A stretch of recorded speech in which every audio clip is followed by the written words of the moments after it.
नमस्कार। आज हम भारत में जो मॉनसून का कहर बरपा है उस पर एक नज़र डाल रहे हैं। हमारे पास जो रिपोर्ट्स हैं वो दिखा रही हैं कि कैसे उत्तराखंड के पहाड़ों से लेकर यूपी और एमपी के मैदानों तक भारी बारिश ने जनजीवन काफ़ी अस्त-व्यस्त कर दिया है। तो चलिए इस स्थिति के जो सबसे अहम पहलू हैं उनको समझने की कोशिश करते हैं। हाँ बिल्कुल। और देखिए, ये कोई अलग थलग घटनाएं नहीं है। ऐसा नहीं कि बस एक जगह बारिश हो गई। ये एक, आप कह सकती हैं, एक बड़े मौसमी पैटर्न का हिस्सा है और इसका असर कई राज्यों में उनके इंफ्रास्ट्रक्चर पर, लोगों की रोजमर्रा की जिंदगी पर साफ दिख रहा है।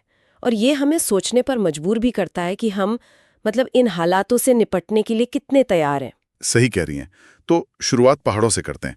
उत्तराखंड की तस्वीरें तो वाकई चिंताजनक हैं। पिथौरागढ़ में देखा, सड़क ही झरने में बदल गई है। गाड़ियों की आवाजाही तो समझ लीजिए पूरी तरह ठप।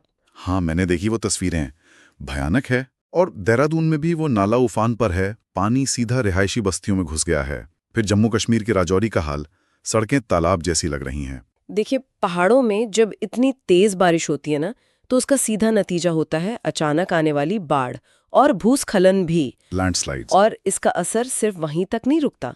ये पानी फिर नीचे मैदानों की तरफ बढ़ता है और नदियों का जल स्तर खतरनाक ढंग से बढ़ा देता है। तो जो लोग नदी किनारे बसे हैं उनके लिए जोखिम कई गुना बढ़ जाता है। ये एक तरह की चेन रिएक्शन है। बिल्कुल। हाँ हाँ, बिल्कुल। और ये असर हमें मैदानों में भी साफ दिख रहा है, जैसा आप कही कि मध्य प्रदेश के नरसिंहपुर को ही देखिए।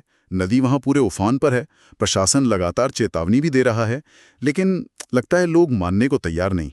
जैसे वो बाइक सवार वाला मामला, वो तेज बहाव में फंस गए थे, कितनी मुश्किल से उन्हें बचाया गया। खतरों को कम क्यों आंकते हैं, खासकर पानी के बहाव की ताकत को?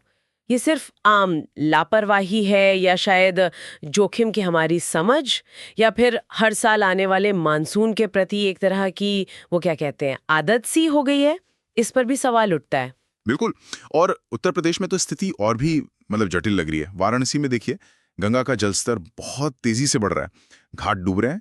सुनने में आया कि मणिकर्णिका और हरिश्चंद्र घाट तक पानी पहुंच गया है। हाँ, ये खबरें आ रही हैं। वहां एक स्थानीय व्यक्ति बता रहे थे कि पानी रोजाना करीब 1.5 फुट बढ़ रहा है। सोचिए, 1.5 फुट रोज। कल्पना करना मुश्किल है कि वहां जीवन कैसे चल रहा होगा। हाँ, और इसका असर सिर्फ पानी भरने तक ही नहीं है। घाट डूबने से जो धार्मिक क्रियाकलाप है वो रुक गए हैं। तीर्थयात्रियों और शवदाह के लिए आने वालों को नावों का सहारा लेना पड़ रहा है। और खबरें ये भी है कि कुछ नाविक इस मजबूरी का फायदा उठाकर ज्यादा पैसे वसूल कर रहे हैं। अच्छा, ये तो और भी बुरा है। हाँ, तो ये स्थिति स्थानीय अर्थव्यवस्था को, सामाजिक ताने बाने को, हर चीज को प्रभावित कर रही है।